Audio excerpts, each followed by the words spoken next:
simply try and imagine an alternate scenario. So scenario number one would be that you change your job and you take a while to adjust to the discomfort, etc. And after a while, everything's fine. And in the best case, your career and your life even improves and you feel happier and you are more fulfilled in your new career.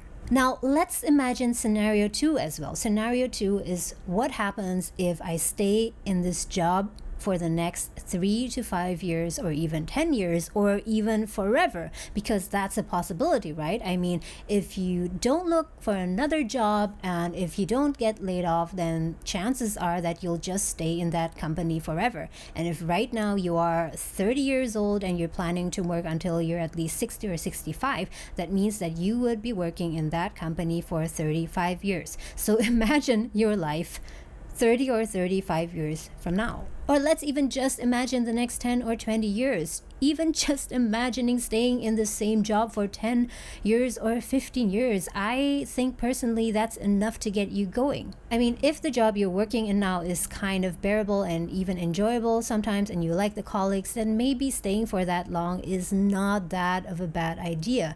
But if it's the case that you really don't like your current job and you're really bothered by some things, and I think that's likely the case and the reason that you clicked on this podcast episode, then just imagine what kind of person you would become 10 to 15 years from now if you would just stay in that job.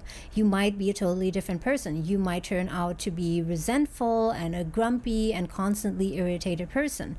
And that will have an effect not only on your own mental health and happiness, but also on the people around you. If you are severely unhappy in your job, in your career, and you force yourself to stay there, then ultimately that will negatively influence all the other people around you. They will feel that negative energy, that negative mood from you.